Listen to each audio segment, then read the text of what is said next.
El mensaje a la iglesia de Pérgamo. Apocalipsis 2:12. Vamos a leer desde el versículo 12 hasta el 17, en lo concerniente a la iglesia de Pérgamo. Vamos a leer este pasaje bíblico en el nombre del Padre, del Hijo y del Espíritu Santo. Y escribe al ángel de la iglesia en Pérgamo, el que tiene la espada aguda de 2 filos, dice esto: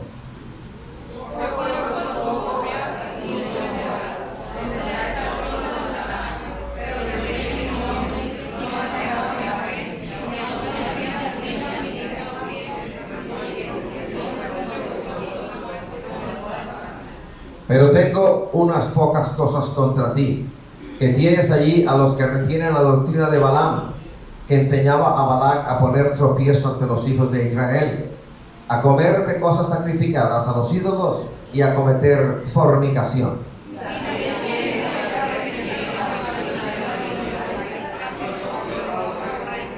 Por tanto, arrepiéntete, pues si no, vendré a ti pronto y pelearé contra ellos con la espada de mi boca.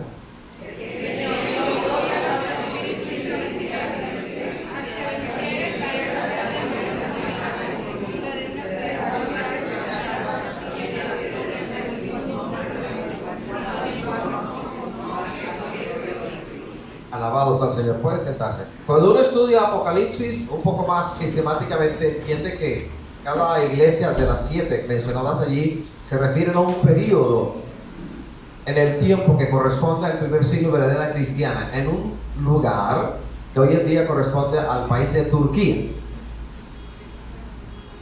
Cada congregación era real, existía, no ficticia, y cada una de ellas poseía unas características. Por ende, es válido decir que cada una de estas 7 iglesias representa a la iglesia de Jesucristo en diversas etapas, en diversas épocas. Y también cada una de estas 7 iglesias representa la calidad del corazón del cristiano. La iglesia de Pérgamo en particular se le reconoce como la iglesia demasiado tolerante. Otros la denominan la iglesia del tiempo de Constantino. Constantino I el Grande. Este emperador romano, recuerde que el imperio romano estaba dividido en 2: imperio romano de Occidente e imperio romano de Oriente. 2 en 1. Las 2 piernas de la estatua del capítulo 2 de Daniel. Constantino refundó Bizancio. Bizancio era el nombre antiquísimo de Constantinopla. La refundó y le puso el nombre de Constantinopla, y trasladó allí la capital del imperio. Primero se libró de enemigos: Maximiliano, Magencio, Licinio, enemigos políticos suyos. Primero se libró de ellos y decidió adoptar el cristianismo como la religión oficial. A partir de este hecho se confunde más bien lo uno y lo otro, lo secular y lo eclesiástico. Y a partir de ahí muchísimos, a denominarse cristianos porque era la moda. Porque si el de turno decía, la cabeza visible decía que era cristiano, pues los demás eran cristianos también. En el año 313 reconoció de manera oficial el cristianismo. Es lo que se denomina el Edicto de Milán. Recuerde, Bizancio es el nombre de Constantinopla en Turquía. ¿Por quién fue fundada Pérgamo? Por colonos griegos de la época de Alejandro Magno, aproximadamente. El término Pérgamo significa matrimonio consumado. Es lo que significa, matrimonio consumado. Pérgamo, en esa realidad del primer siglo de la era cristiana, era la ciudad principal de la provincia de Misia. Uno de los generales de Alejandro Magno, recuerde que cuando el imperio griego o greco-románico se rompe, 4 generales heredaron lo que Alejandro Magno había conquistado en un tiempo récord: Casandro, Lisímaco, Ptolomeo, y uno del cual salió alguien que hostigó a Israel. Así que los 4 son Casandro, Lisímaco, Ptolomeo y Seleuco, al noreste de Jerusalén. Uno de ellos, Lisímaco, tenía una fortuna calculada en 9,000 talentos de oro y lo llevó a Pérgamo y consultó con un lugarteniente de él y lo constituyó en guardiano custodio de esa inmensa fortuna. Filetaero, el nombre de este hombre. A la larga, Filetaero llegó a ser el fundador de la dinastía de los Atálidos, bajo los cuales Pérgamo prosperó. ¿Por qué estoy hablando de Pérgamo? Porque es que la ciudad de Pérgamo, cuando uno estudia la historia de la ciudad de Pérgamo, uno entiende por qué el Señor habla de Pérgamo como habla. El término castellano pergamino da la impresión de tener sus raíces, sus orígenes en el nombre de Pérgamo, ya que ahí se empezó a producir dicho artículo como material para la escritura. Pero Pérgamo tenía algo más: el aspecto religioso. Pérgamo era una ciudad idólatra por naturaleza, acogedora de magia, acogedora de lo malo, ciudad religiosa por extensión. En Pérgamo había más cultos y templos dedicados a diferentes dioses que en la propia Éfeso. Se ganaba a Éfeso en la práctica idolátrica. Se adoraba al dios Esculapio, deidad de la terapéutica. El símbolo era una serpiente que la medicina moderna ha acogido. En la Acrópolis de Pérgamo se encontraba un altar en forma de trono dedicado a Zeus, una ciudad idólatra. La primera ciudad de Asia en construir un templo dedicado a la adoración de Augusto César, el emperador. También adoraban a Dionisio, el dios de la fertilidad, y a Atenea, la guardiana de la ciudad de Atenas. En Pérgamo también había un culto a Asclepio, el dios de la sanidad, que era algo muy importante. Es decir, la historia me recoge una información y me la trae, y tengo que entender, tengo que concluir que Pérgamo era una ciudad evidentemente de corte religioso, era idólatra por naturaleza. Vamos al versículo 12, por favor. Tengan la Biblia abierta allí en el capítulo 2, versículo 12 de Apocalipsis.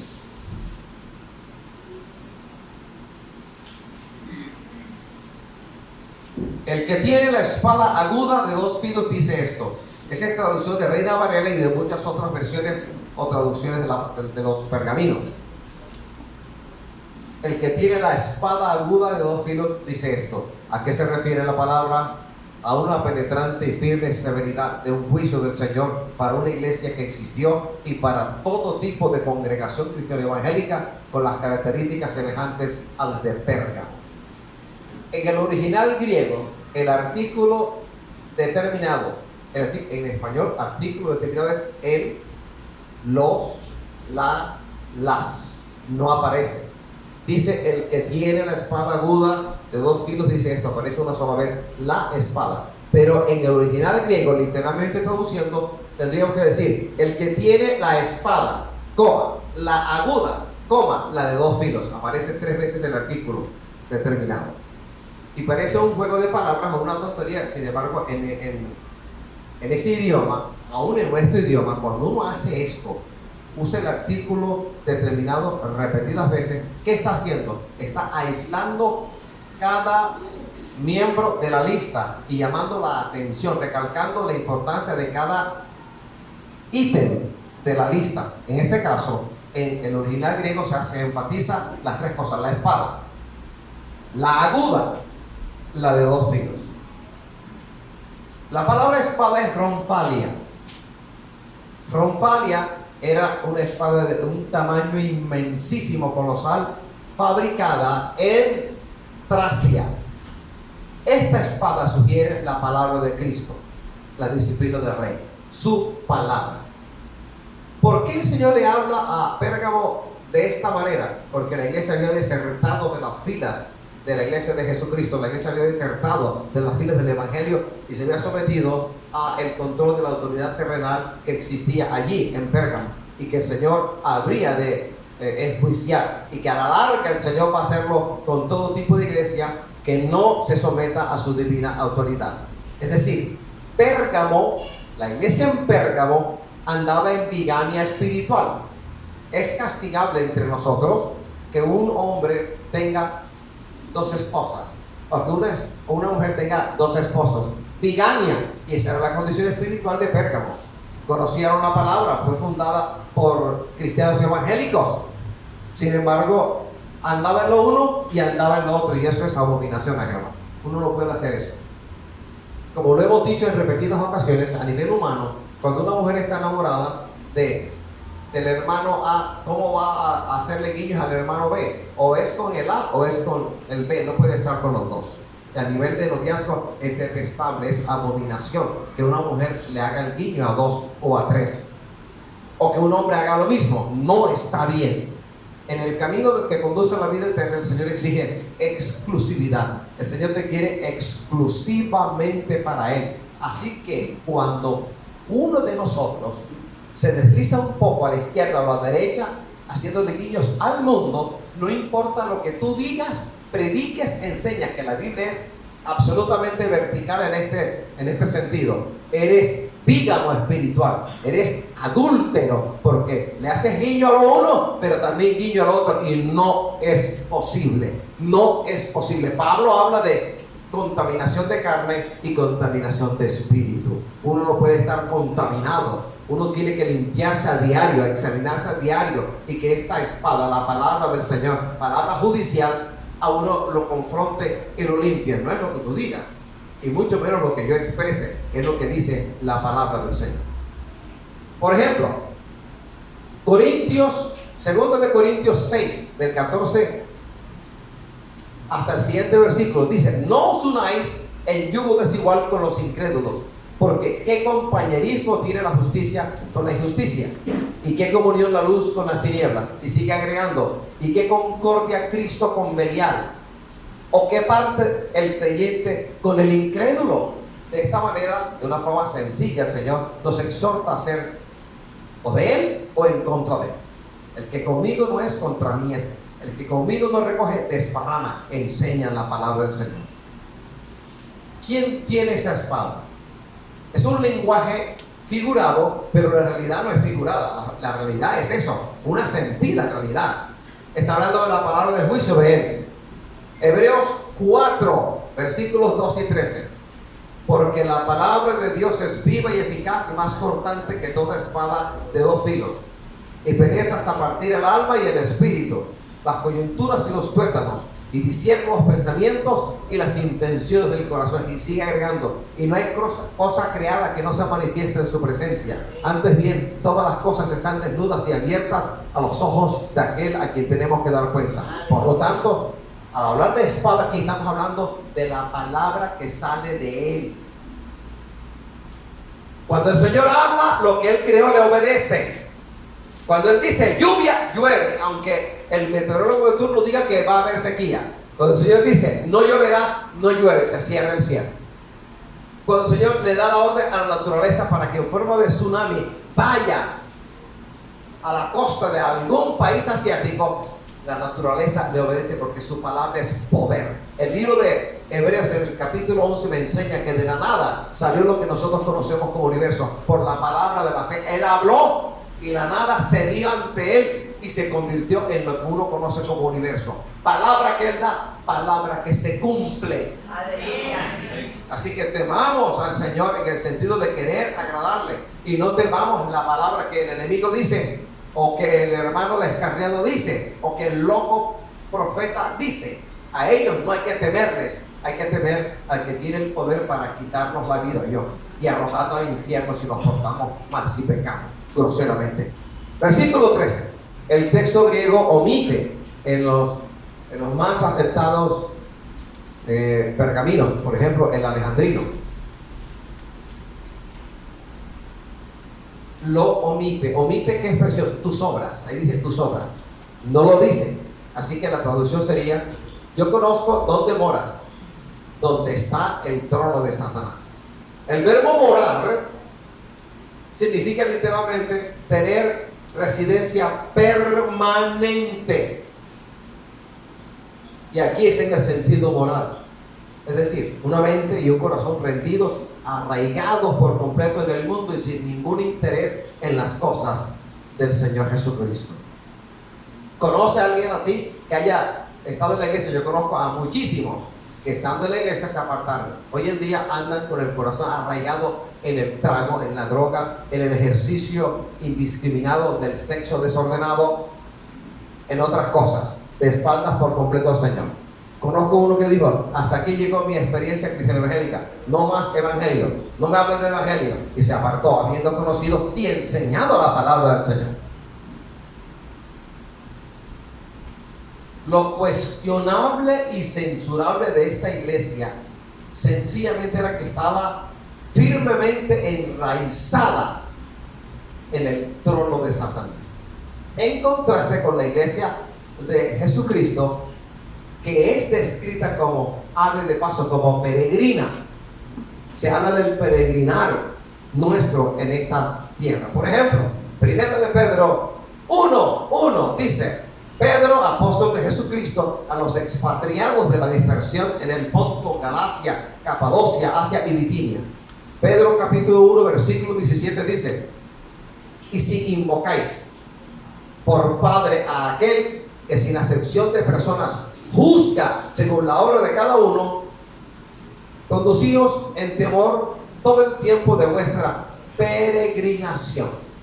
El reproche entonces era: sabiendo ellos, conociendo la palabra, vivían de tal manera que su corazón no estaba en el cielo de gloria, sino en las cosas inmediatas, en el mundo. Primera de Pedro 2:11. Primera de Pedro 2:11 dice: amados, yo os ruego como a extranjeros y peregrinos que os abstengáis de los deseos carnales que batallan contra el alma. Hebreos 11:9 dice: por la fe, hablando de Abraham, por la fe habitó como extranjero en la tierra prometida, como en tierra ajena, morando en tiendas con Isaac y Jacob, coherederos de la misma promesa.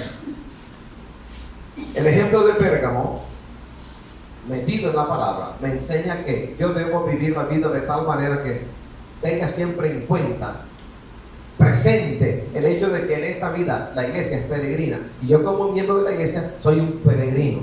Es mi peregrinar en esta tierra. Eso significa de que mi tierra, mi patria, no es este mundo en su estado actual de cosas. No lo es. No lo es. Entonces el llamado a través de Pérgamo a la iglesia es: hermano, medita en las cosas que ocurren en tu entorno, en tu vida, y recuerda que lo que estás viviendo aquí es temporal. Es absolutamente temporal. Que más allá de la muerte física, más allá de las cosas que podemos observar con nuestros ojos, hay una realidad a la cual el Señor nos ha llamado a la vida eterna. Filipenses 3:20 dice: mas nuestra ciudadanía está en los cielos, de donde también esperamos al Salvador, al Señor Jesucristo. Nuestra ciudadanía está en los cielos. Colosenses 1:13: el cual nos ha librado de la potestad de las tinieblas y trasladado al reino de su amado Hijo. Versículo 13. Ahí aparece la frase: el trono de Satanás. ¿A qué se refiere? Aquí trono de Satanás se refiere al gobierno ejecutivo, pero también gobierno judicial. Satanás, dice la palabra, es el gobernador del sistema mundial y el Dios del presente siglo malo. Ejemplo bíblico, Mateo 4, la tentación del Señor. Mateo 4, versículos 8 y 9. Otra vez le llevó el diablo a un monte muy alto y le mostró todos los reinos del mundo y la gloria de ellos. Y le dijo: todo esto te daré si postrado me adorares. No hemos hablado con personas que de la abundancia del corazón abre su boca y el ojo se le va por un carro, dicen carrazo. Un complejo mecánico que al cielo no va a ir. La casa, Europa, España, Australia, y se le va el corazón. Si alguien me dice: lo que pasa es que usted no tiene ambición, mi ambición es mayor que la tuya, entonces, porque mi ambición, mi deseo, mi esperanza es estar en las moradas que el Señor ha preparado. Cosas que ojo no vio, ni oído oyó, ni han subido el corazón de hombre, son las que Dios tiene preparadas para los que le aman allá. Eso va más allá de nuestra imaginación, va más allá de la imaginación de Hollywood, trasciende la capacidad del hombre, y allá nos ha llamado el Señor. Gracias, Padre, por semejante promesa. Segundo de Corintios 4:4, en los cuales el Dios de este siglo cegó el entendimiento de los incrédulos, para que no les resplandezca la luz del evangelio de la gloria de Cristo, el cual es la imagen de Dios. Gracias, Padre. Así estaba Pérgamo. Tenía nombre de que vivía, más muerta no podía estar. Pérgamo además tenía un título de guardián principal del templo en Asia. ¿Y por qué se le denominaba a toda la ciudad guardián principal del templo? Pero hermano, cuando el culto de magia fue expulsado de Babilonia, los promotores, gestores, practicantes de esta magia, adivina dónde encontraron refugio rápidamente: en Pérgamo. Encontraron refugio en Pérgamo. Y entonces el título del sumo sacerdote que ministraba en la magia en Pérgamo era el principal constructor de puentes. Esa era la denominación. Al sumo sacerdote se le decía el principal constructor de puentes. ¿Por qué? Porque ellos miraban al sumo sacerdote como un ente, una persona que podía perfectamente unir el mundo de los mortales con el mundo de los dioses. Un consultor del más allá. A pesar de todo esto, el Señor le dice a Pérgamo algo. Encuentra algo y le dice: pero retienes mi nombre y no has negado mi fe. Retienes mi nombre y no has negado mi fe. ¿Qué es retener? Cuando él dice: pero retienes mi nombre, ¿qué significa? La iglesia, en algunos de sus miembros, no toda la iglesia, sostenía con firmeza el nombre de Jesucristo, no lo negaba. Y cuando dice: y no has negado en mi fe, no se retractaba de confesar en público el nombre de Cristo, como algunos ahora lo dicen. Se menciona a Antipas, y estudiando la palabra y buscando en la historia, hermano, la historia no registra la identidad específica de Antipas. Lo único que sabemos es que pagó con su vida su lealtad a Jesucristo el Señor, y Cristo no se olvidó de su nombre, hasta tal punto que hoy estamos mencionando el nombre de este Antipas. Más de él no conocemos. Seguimos hablando entonces de Pérgamo. En el mensaje de Jesucristo a la iglesia de Pérgamo, el Señor habla de dos sistemas de falsa doctrina: la doctrina de Balaam y la doctrina de los Nicolaitas. Empecemos con Balaam. ¿Dónde encuentro la figura de Balaam? En el libro de Números, desde el capítulo 22 hasta el capítulo 25, en su casa, con sosiego, lo puede leer. El resumen es que Balaam se sometió a la presión de dos reyes, el de Madián y el de Moab, específicamente al de Madián, quienes procuraban a toda costa destruir la casa de Israel. Balaam enseñaba a Barak a colocar trampas ante los israelitas. La enseñanza de Balaam, ¿cuál fue? ¿Y cuál sigue siendo? Fue hacer creer a los israelitas que el andar de ellos era perfecto, correcto, siempre y cuando retuviesen la palabra, retuviesen la ley.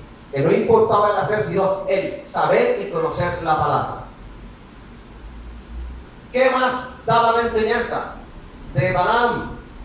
Que no era incorrecto comer de lo sacrificado a los ídolos. ¿Qué más enseñaba? Que la fornicación no era incorrecta, que estas tres cosas no eran incorrectas siempre y cuando ellos retuvieran la ley de Moisés.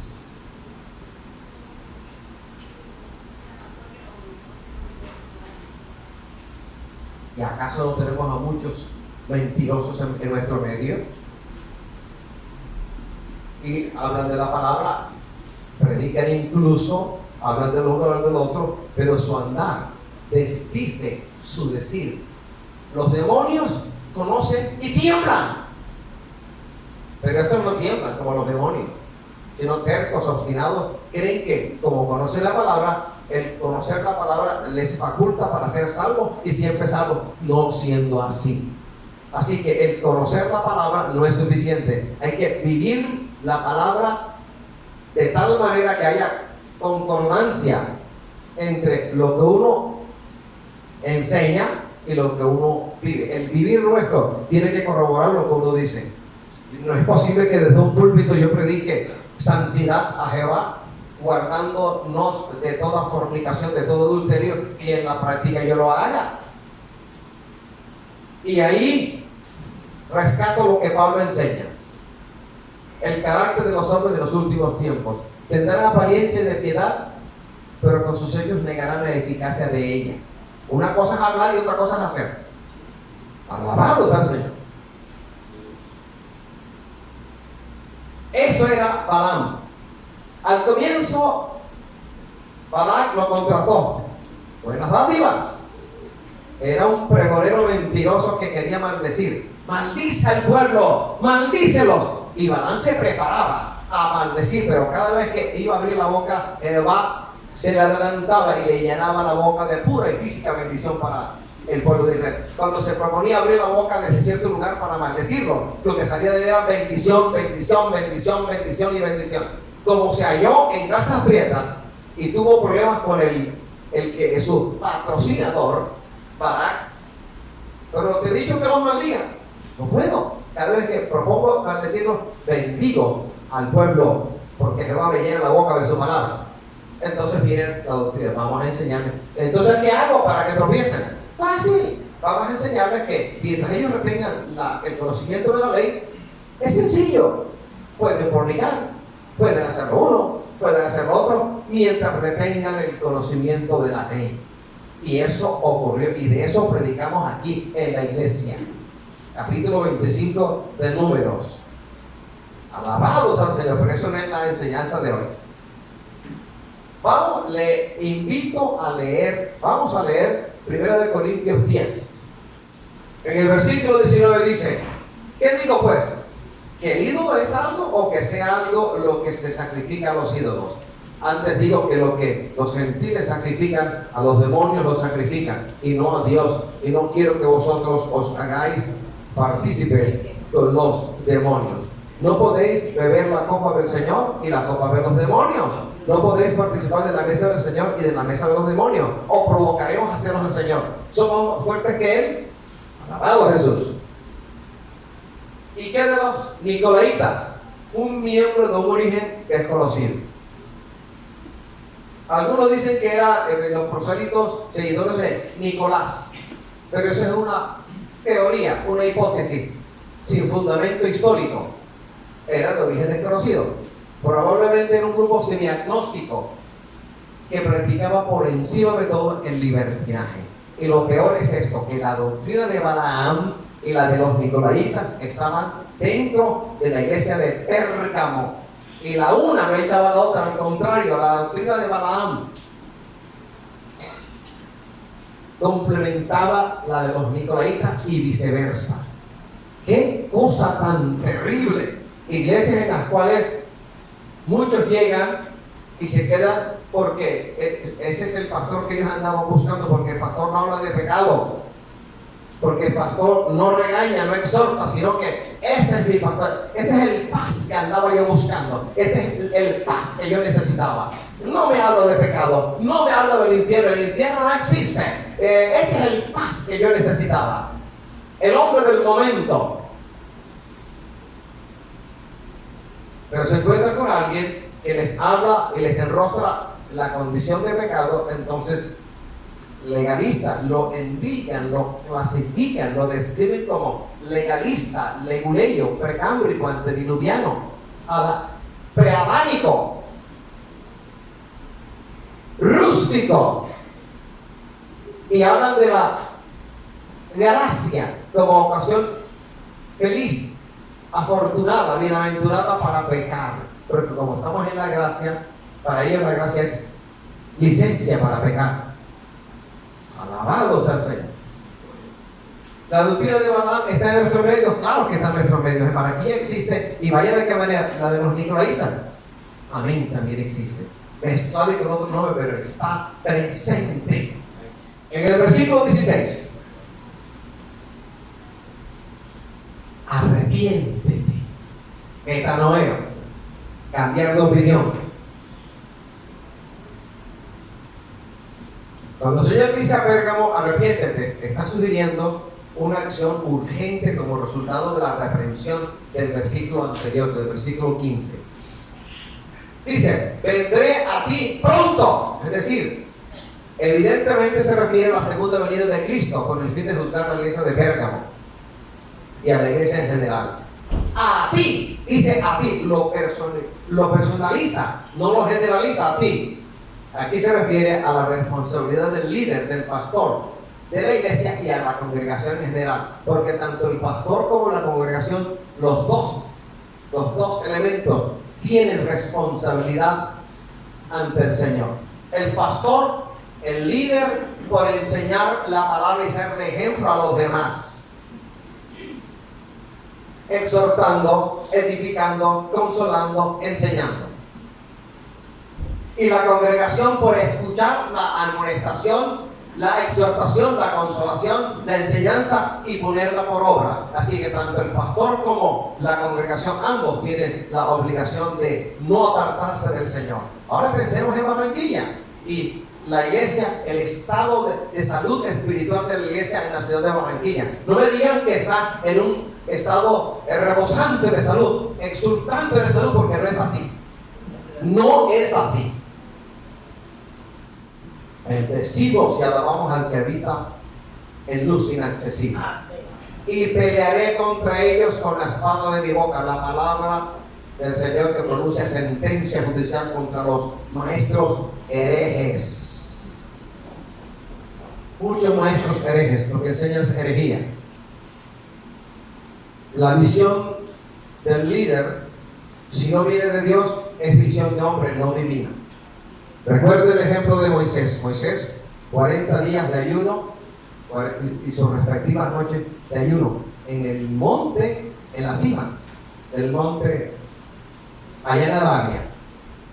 Allí estuvo y se le dio un modelo, el tabernáculo, e hizo construir el tabernáculo de conformidad con el modelo que Dios le había mostrado. Y aquí hay sabiduría de Dios para cada uno de nosotros.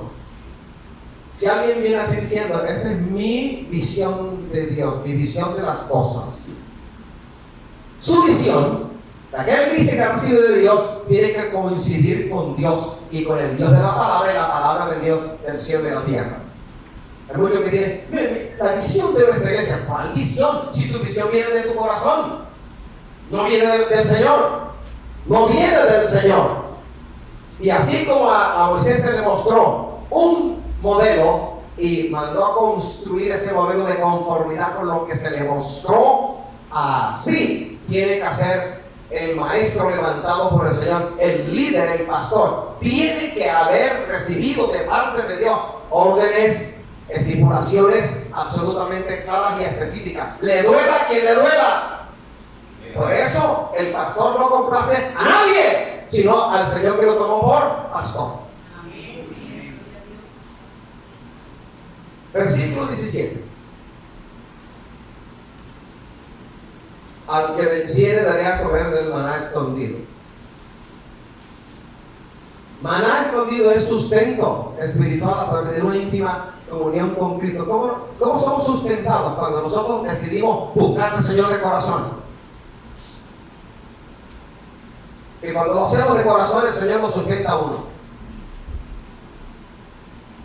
Maná, una clara referencia al mismo Señor Jesucristo. Vamos a Hebreos 9:4. El cual tenía un incensario de oro y el arca del pacto cubierta de oro por todas partes, en la que estaba una urna de oro que contenía el maná, la vara de Aarón que reverdeció y las tablas del pacto. También vamos a buscar Juan 6. Nuestros padres comieron el maná en el desierto, como está escrito: pan del cielo les dio a comer.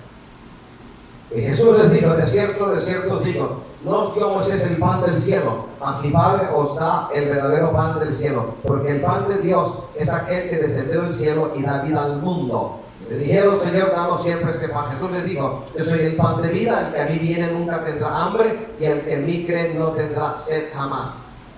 Alabados al Señor. Vamos a Éxodo 16:32. Éxodo dice: y dijo Moisés: esto es lo que Jehová ha mandado: llenad un gomer de él y guardadlo para vuestros descendientes, a fin de que vean el pan que yo os di a comer en el desierto cuando yo os saqué de la tierra de Egipto.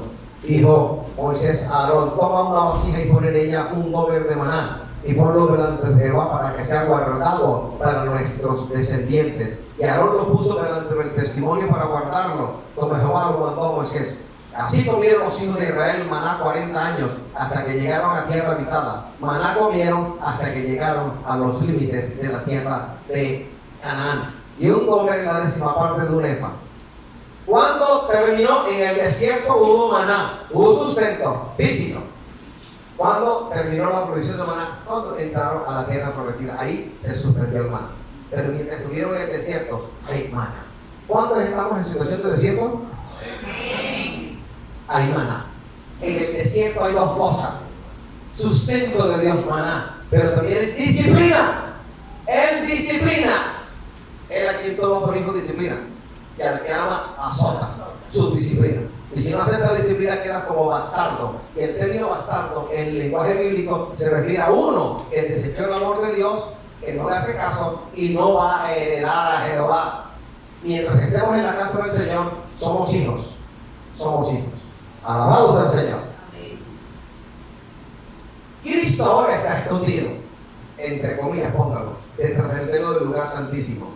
Vamos a Hebreos 9:24.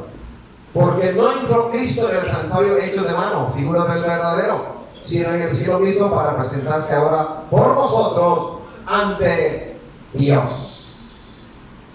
Y sigue diciendo: y no para ofrecerse muchas veces, como entra el sumo sacerdote en el lugar santísimo cada año con sangre ajena.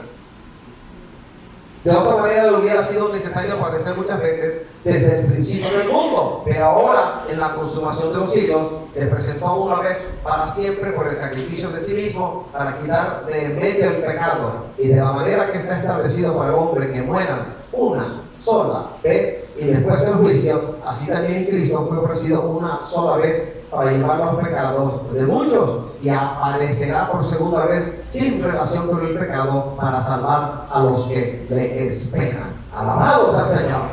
Vamos a Colosenses 3:3. Cuando Cristo, vuestra vida, se manifiesta, entonces vosotros también seréis manifestados con Él en gloria. Qué bendición tan grande nos ha dado el Señor. Y le daré una piedrecita blanca. ¿Lo ha leído? ¿Lo ha leído? ¿A qué se refiere esta piedrecita?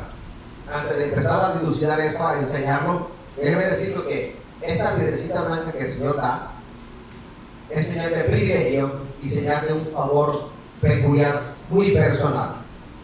Hay muchas teorías, he leído muchas hipótesis, pero para mí lo más sensato, lo más fuerte es creer que la denominación de piedrecita blanca deriva su significado de la manera como los habitantes del Imperio Romano eran admitidos gratuitamente en los espectáculos públicos. Cuando había un espectáculo público, el Imperio Romano, a través de sus funcionarios, a aquel que iba a ingresar le daba una piedra pequeña, un tipo de piedra blanca que parece que era mármol o algo parecido, y con eso era la entrada gratuita, el acceso a el Coliseo para los espectáculos públicos. Se les entregaba un trozo de pan y la entrada gratis en forma de una piedrecita blanca. Pan y la piedrecita blanca, con ella podían acceder. También se acostumbraba a premiar a los ganadores de las competencias con el mismo regalo, una piedrecita, para que pudieran entrar a los actos de celebración. Entonces, el creyente tendrá entrada libre en la gran fiesta de las bodas del Cordero. Cuando Cristo venga en el rapto de la iglesia, los muertos en Cristo se levantarán primero y luego los que hayamos quedado seremos transformados y estaremos con ellos, juntamente con ellos en las nubes. Ahí el encuentro con Jesús. Nos vamos para el cielo de gloria durante 7 años, la semana 70 de la profecía de Daniel 9:24. Durante 7 años estaremos celebrando el festejo de las bodas del Cordero. Y ese festejo no va a quedar allí, sino que cuando se acaben los 7 años, en la tierra termine la gran tribulación con juicios de Dios, los redimidos de todas las épocas descenderán con Jesucristo. Habrá una batalla, Armagedón. Esa batalla tiene nombre ya del vencedor. Y pelearán contra el Cordero los vencerá. Y el festejo de la celebración de esa fiesta es a perpetuidad. 1000 años de reinado aquí en la tierra con Cristo, reinando desde Jerusalén, y nosotros quién sabe qué parte, reinando juntamente con Él. Y luego, el tiempo sufre un impacto terrible. Hay un juicio precedido por Cristo, no por el Padre. Se sienta gran trono blanco y todos los muertos, como dice la palabra, grandes y pequeños, se levantarán, porque la resurrección de todo el mundo es bíblica. En todo caso, bienaventurados los que participan de la primera resurrección, porque la segunda es para condenación y vergüenza eternas. Se levantarán de entre los muertos un tiempo rapidito ante el Señor, uno por uno, y cada uno recibirá sentencia. Y a partir de allí al lago de fuego, la morada final de Satanás y su demonio y de todo ser humano que no aceptó el regalo de Dios, es Cristo Jesús, Señor nuestro. Ahí la eternidad y el gozo no va a parar, no va a parar. Gozo a perpetuidad, por toda la eternidad, per secula seculorum. Que son 10 años, que son 50. Vamos a ser hiperbólicos, exagerados, quiero decir. Que puede vivir 500 años. Un tipo de Matusalén contemporáneo, 500 años viviendo. Si al final tu alma se pierde.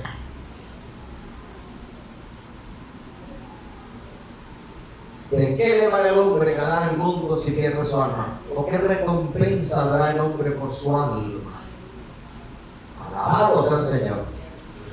Y hay otra bendición, dice, un nombre nuevo. Ese nombre nuevo es una muestra de intimidad y un afecto tierno para quien lo recibe.